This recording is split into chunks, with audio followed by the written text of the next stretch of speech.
Hello everyone, good morning and आप सभी का स्वागत है आज की हिंदी व्याकरण की क्लास में। तो आज आप लोग सोच रहे होंगे कि इंग्लिश चैनल पे आज हिंदी कैसे।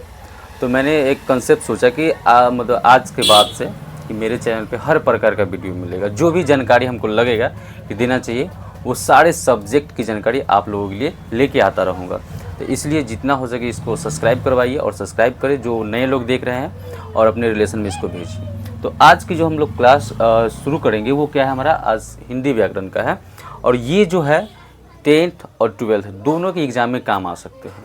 तो फर्स्ट ऑफ ऑल आप इसका स्क्रीनशॉट ले सकते हैं। And hope you may have taken screenshot. और मैं ऐसा उम्मीद करता हूँ कि आप लोगों ने स्क्रीनशॉट ले लिए होंगे। ठीक है, तो ये हमारा जो है युग्म शब्द बोलते, इसको क्या बोलते हैं? युग्म शब्द होता है। मतलब कि दिखने में एक जैसा लगेगा लेकिन उसका अर्थ क्या होता है, वो अलग अलग होता है। जैसे आप नोटिस कर सकते हैं, देखिए अंश अंश साम दोनों का सेम ही है ना, अंश और अंश। बस फ़र्क क्या है, ये हमारा क्या है दंती सा है ये, और नीचे वाला है तलाबे सा। तो दंती सा अंश का मतलब होता है कंधा, ये कंधा, और ये अंश का मतलब होता है हिस्सा, है ना। बोलते हैं इतना अंश है, इतना, उसको इंग्लिश में हम लोग शेयर भी बोलते हैं। ठीक है, अंश। नेक्स्ट देखिए आंगना और अंगना, नहीं सॉरी, अंगना और अंगना दोनों सेम ही है ना, बस यहाँ पे चंद्रबिंदु है और यहाँ पे अंशवार का अंतर है। मात्र देख सकते हैं, मात्र अंशवार का अंतर, चंद्रबिंदु और अंशवार। तो ये आंगना मतलब क्या हो जाता है, घर की आंगन जो होता है, जो हम लोग घर बनाते हैं उसमें आंगन छोड़ते हैं। तो ये मतलब ये वाला ये है, और इसका जो अंशवार के लिए क्या होता है, स्त्री होता है। ठीक है, नेक्स्ट हमारा है अन्न और अन्य, दोनों में अंतर है।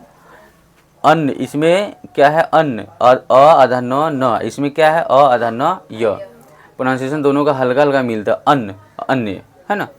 तो देखिए ये अन्न का मतलब अनाज होता है, अनाज जैसे गेहूं चावल यही सब।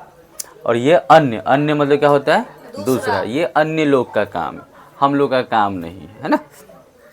नेक्स्ट है अथक, है ना, अथक अकथ, देख रहे हैं हल्का हल्का अंतर है, अथक और अकथ। तो अथक मतलब होता है बिना थके हुए, है ना। जैसे कि मैंने अथक प्रयास किया, वो अथक प्रयास किया मतलब बिना थके हुए, है ना। मैंने अथक इस काम को किया तो बिना थके हुए मैंने इस काम को किया। ठीक है, तो ऐसे करके यूज कर सकते हैं इसको। और अकथ मतलब जो कहा ना जाए, है ना, अरे अकथ बात है कैसे कहे तोरा हम, है ना, इस प्रकार से। अब देखिए नेक्स्ट हमारा है अधम और अधर्म, है ना, अधम और अधर्म।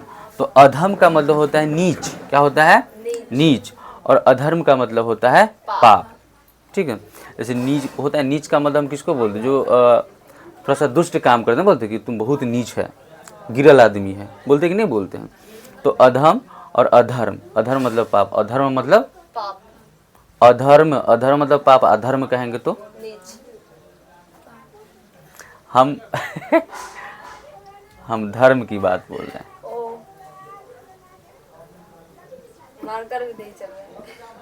अरे यार, धर्म, तो धर्म करने का मतलब होता है पुण्य या अच्छा काम होता है, धर्म का मतलब नहीं होता। नेक्स्ट है कुल और कुल। देखिए इसमें हर्षु है, इसमें दुर्गु है। ठीक है, मात्रा का फर्क है मात्र, लेकिन प्रोनाउंसिएशन सेम ही है। तो कुल और कुल, कुल का मतलब वंश या सब होता है, नहीं बोलते कुल मिलाकर कितना हुआ, ना बोलते हैं ये सब कुल मिलाकर कितना पैसा हुआ। और एक कुल होता है मतलब किनारा होता है। ठीक है, याद रखेंगे। नेक्स्ट है कंगाल और कंकाल, है ना, कंगाल और कंकाल। कंगाल मतलब भिखारी और कंकाल मतलब ठठरी। कंगाल का मतलब ना बोलते कि हम तो कंगाल हो गए भाई, क्या बताएं, 1 रुपया नहीं, यानी भिखारी हो गए। कंकाल मतलब ठठरी किसको बोलते हैं, जो जाते होंगे मेडिकल वाला में, हॉस्पिटल वगैरह में देखिएगा इंसान का पूरा कंकाल टांगा होता है, पूरा हड्डी रहता है, उसको बोलते हम लोग ठठरी बोलते हैं। समझ रहे नया नया चीज़। ठीक है, आई होप गाइज आप लोगों को मज़ा आ रहा होगा ये सब जानकारी पाने मतलब कि मिलकर। नेक्स्ट हमारा है कर्म और क्रम, दोनों में अंतर है। देखिए ध्यान से, प्रोनाउंसिएशन में हल्का हल्का, कर्म और एक क्रम। ठीक है, तो कर्म मतलब काम और क्रम मतलब सिलसिला, है ना। जैसे बोलते हैं ना कि ये क्रम जो है बहुत दिनों से चलते आ रहा है ना, क्रम सॉरी सिलसिला। नेक्स्ट चीर और चीर, ये हर्षी और ये दीर्घी। तो हर्षी का मतलब पुराना और दीर्घी का मतलब कपड़ा, ठीक है। नेक्स्ट है चीता और चीता, दोनों में देखिए हर्षी और दीर्घी का मात्र अंतर है। तो हर्षी का मतलब जो चीता जो होता है, नहीं बोलते हैं कि उसका चीता जला, है ना। लाश जो जिसमें क्या करता है, किसी इंसान को जलाया जाता है तो उसके लिए हम लोग क्या करते हैं, लकड़ी का रखते हैं ना ऐसे करके ढेर करके। तो लाश जलाने जो लकड़ी का टुकड़ा इकट्ठा करके रखते हैं उसी को बोलते हैं हम लोग चीता। जैसे लाश जलाने की लकड़ियों का ढेर, ठीक है। और ये चीता का मतलब क्या होता है, बाघ का एक प्रजाति होता है। समझ में आ रहा है बात? Yes sir. नेक्स्ट हमारा है तरंग और तुरंग, हल्का हल्का अंतर, तरंग तुरंग। तरंग का मतलब होता है लहर, लहर। हाँ लहर बोलते हैं, लहर बोलते। अरे वही बोला लहर, ठीक है।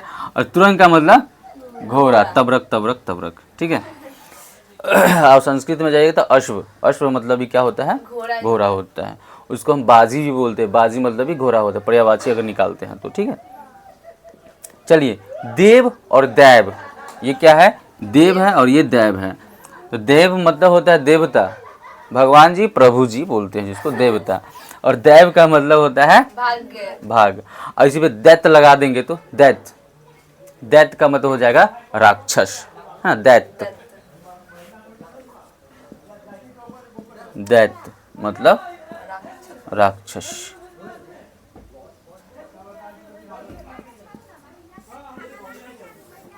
चलिए नेक्स्ट हमारा है नारी और नारी, दोनों प्रोनाउंसिएशन सेम ही है गाइज, नारी नारी, इसको अलग थोड़ी कर सकते प्रोनाउंसिएशन, है ना। तो ये टबरगी र है, ये छोटा वाला र है, ये रल वाला, है ना।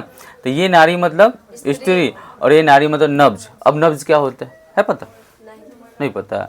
नब्ज इसको बोलते हैं, ऐसे करके नहीं देखता है डॉक्टर, इसको नारी ये नहीं होता है, नर्स को बोलते हैं नब्ज। समझ में है? हिंदी थोड़ा सा जितना देखिए, हिंदी लगता है कि आसान है, आसान नहीं। हिंदी इंग्लिश से ज़्यादा मुश्किल है मेरे हिसाब से, इंग्लिश से ज़्यादा मुश्किल है।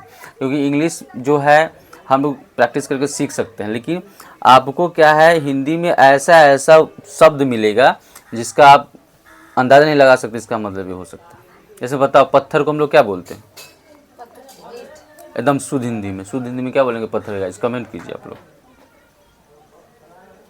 पत्थर को हम लोग बोलते हैं पाषाण। क्या बोलते हैं? पाषाण बोलते हैं। बताइए याद को हम लोग एकदम शुद्ध हिंदी में क्या बोलते हैं, याद को बताओ? स्मृति बोलते हैं, स्मृति। सोचिए कितना मुश्किल है।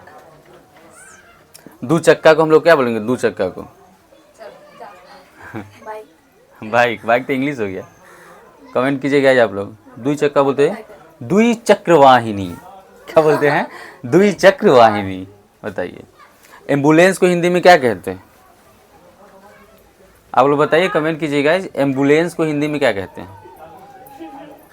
कितना मुश्किल है। उसको बोलते हैं रोगी वाहन। क्या बोलते हैं? रोगी वाहन बोलते हैं। हाँ, तो इंग्लिश से ज़्यादा मुश्किल हिंदी है ना। चलिए नेक्स्ट है पवन और पावन। इसमें है डिफरेंस।